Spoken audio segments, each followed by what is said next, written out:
po sa inyo, magandang hapon, magandang umaga, magandang gabi, kung saan man kakarating ang itong aking vlog, itong aking video.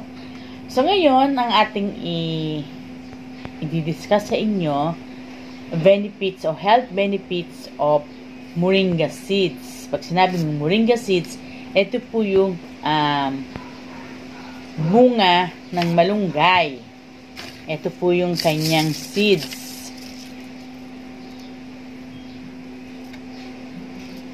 Yan. Yan po ang kanyang seeds. So, mag-umpisa na po tayo sa ating topic about doon sa ating benepisyo ng ating moringa seed sa ating katawan.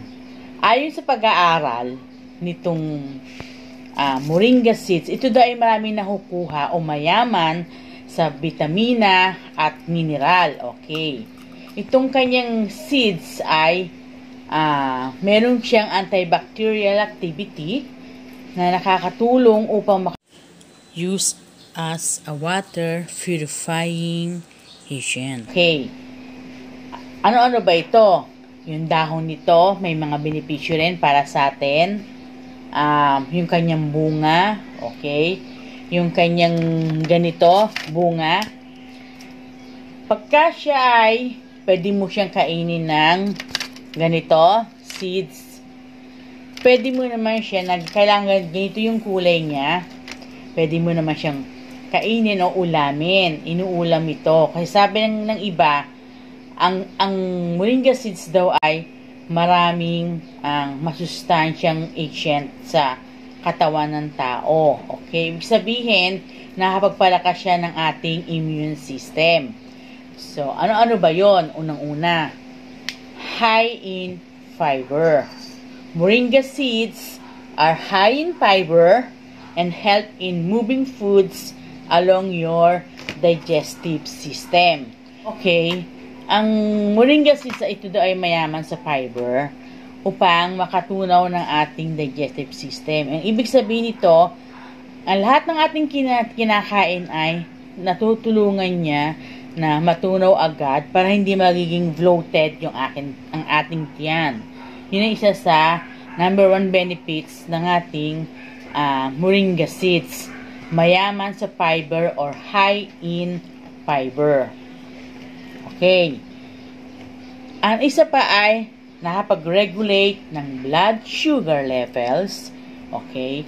Ang moringa seeds are a great source of zinc and can regulate blood sugar levels, which can help manage or even prevent diabetes. Ang ibig sabihin, napapanatili niya sa tamang level sa asukal ng dugo ang moringa seed o ang buto ng malunggay. Ito daw ay mayaman sa vitamina na tinatawag na zinc. Okay. Ang malunggay seeds ay nakakatulong mapanatili ang tamang level ng ating asukal sa dugo upang makaiwas tayo sa sakit na diabetes. Okay. Number 3, ang moringa seeds daw ay great source of iron. Ang ibig sabihin, ito daw ay mayaman sa iron. Okay. Ito daw ay kailangan ng ating katawan upang mapagyaman ang ating dugo na nagdadala ng mga oxygen sa iba't ibang bahagi nating katawan. Okay. Ang malunggay daw o ang malunggay leaves, 3 beses itong na mayaman sa iron kesa sa spinach. Pag kumain ka ng buto ng malunggay o yung daon ng malunggay ay maganda raw sa ating dugo. Okay, number 4, preventing and treating cancer or induced death of cancer cells. Okay.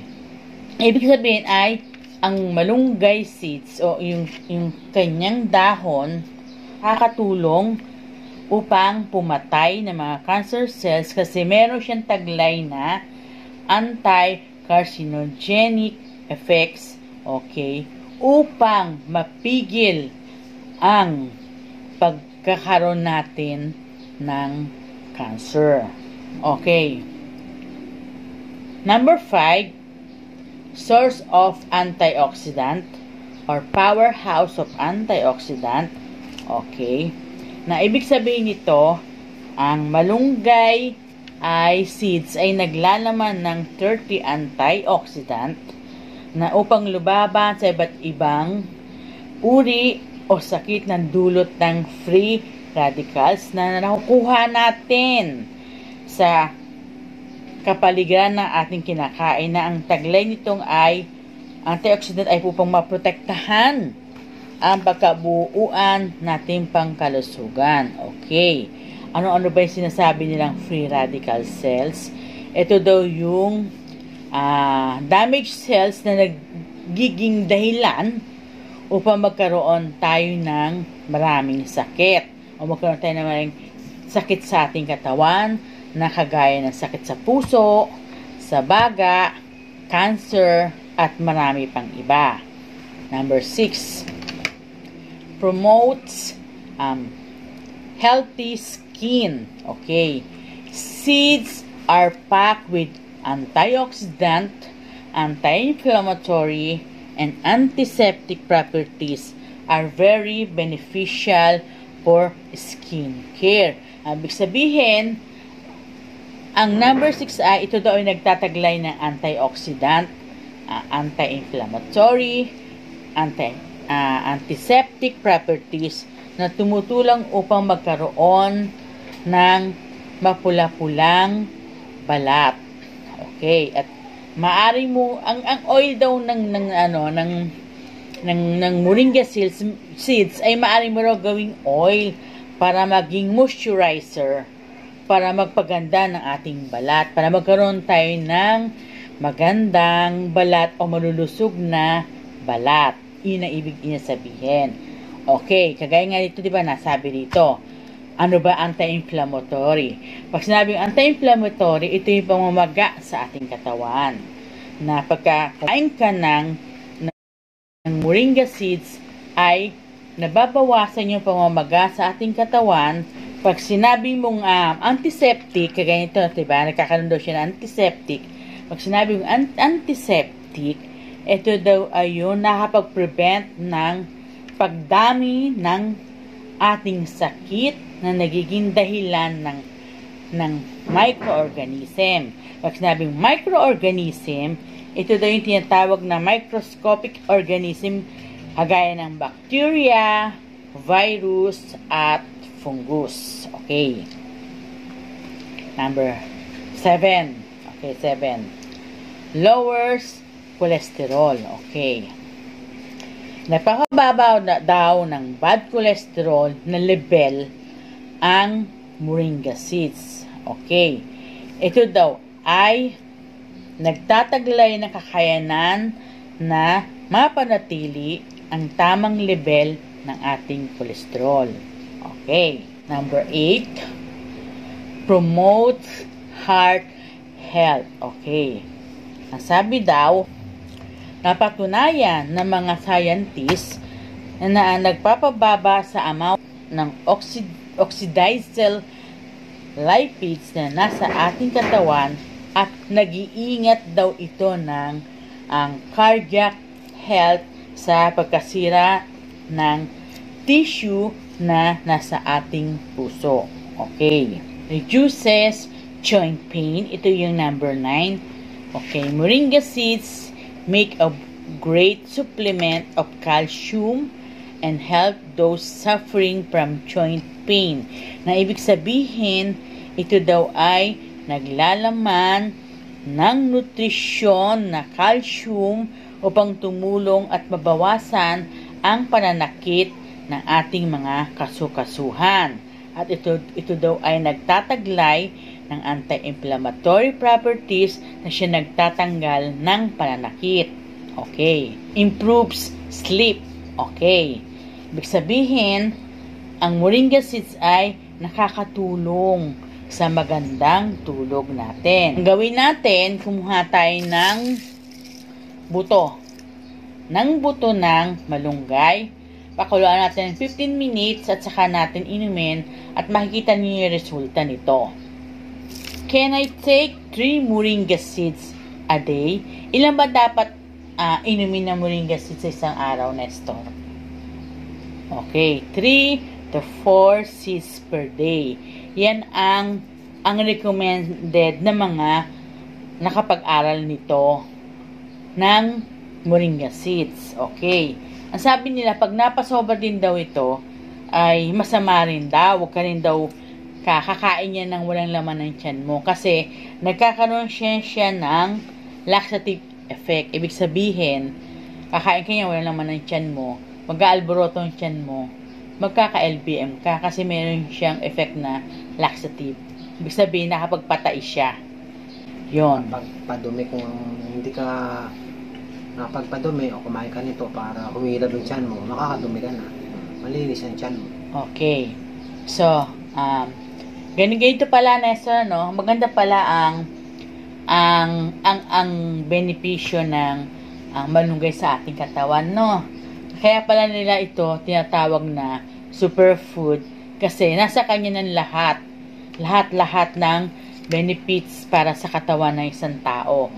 Kaya pala nung ako'y naoperahan noon, sabi ng mama ko, nagpakuha siya ng ganito, ng bunga ng malunggay, iniluto nila sa may kamatis, pinakuha lang nila, tapos pinakain nila sa akin, yung sabaw saka yung ganito. Sabi ng mama ko, kumain daw ako niya, pabilis daw, gumaling yung aking operasyon. Totoo nga naman, mabilis nga siya gumaling. Yun. Yan yung mga 10 benepisyo ng moringa seeds sa ating katawan. Noong una, hindi ko pa alam na ito palang buto ng malunggay ay pwede mo siyang inumin para bumaba ang diabetes mo. Ang nagsabi lang sa akin ito ay si Princess, yung kasamahan ni Nestor sa work. At saka may dadagdag ako. Itong dahon, halimbawa, may sugat ka. Kumuha ka lang ng dahon nito, higain mo, tapos ilagay mo sa sugat mo, tapos talian. Gagaling na yan. O di kaya, alam mo yung balat niya. Halimbawa, nauntog yung ulo mo, nagkabukol. Kumuha ka ng balat ng malunggay, didikdikin mo, tapos ihaplas mo dito. Balat? Oo, balat. Para yung bukol ay mawala. Yan ang benepisyo ng mga malunggay. Mula ugat, dahon, balat, lahat mapakinabangan. Walang tapon. Kaya pala nila tinatawag na superfood ang malunggay. Marami palang nakukuha ang benepisyo para sa katawan ng tao. So, yan po nagtatapos yung ating tutorial about the benefits of moringa seeds. At sana marami po kayong natutunan mula dito. At ako po ay mag-sign out na. Maraming salamat po sa mga nanood. At maraming salamat din po sa mga sumusuporta sa akin. Aking mga kamag-anak, aking mga kaibigan, aking mga secret viewers. At syempre, ako rin ay nagpapasalamat sa aking mga ka-team. Team Academy, Team Shein International, Pan 35 Minutes, Flash Fresh Content, 30 Minutes Watch, and Daisy 10 Minutes. Maraming salamat sa inyo. At nagpapasalamat din po ako sa aking mga collaborators na talaga namang nandiyan pa rin sila, na patuloy pa rin nila pinapanood ang aking mga video. So maraming salamat po sa inyo, and God bless us all. Bye-bye! See you on my next vlog!